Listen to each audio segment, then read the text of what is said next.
শুধু দাম্পত্য জীবনে আমরা শান্তি শান্তি শান্তি চাই, কিন্তু শান্তিটা আসবে কিতে এটা তো একবার চিন্তাও করি না এবং সে অনুযায়ী আমরা চলিও না।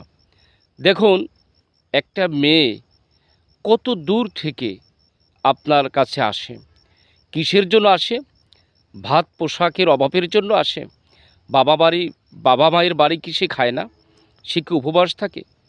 আসে কি আপনার কাছে একটু শান্তি পাওয়ার জন্য? দাম্পত্য জীবনটা যেন সুখী হয়, দাম্পত্য জীবনও তার ভালো লাগে, সেটার একটা পরিচয় দিতে পারে এজন্য। কিন্তু আপনি যদি সব সময় তার ভুল ধরেন, তাহলে তো আপনার সংসারটা সুন্দর হবে না। আসুন, আমরা আমাদের স্ত্রীদেরকে ভুল না ধরে বরং তাদের সাথে পরামর্শ করে চলি। যদি আমরা তাদেরকে পরামর্শ করে চালাতে পারি, তারা আমাদেরকে ভালোবাসবেন। তাদেরকে আমরা সময় দিই, সময় দিলে তারাও আমাদের সময় দেবে।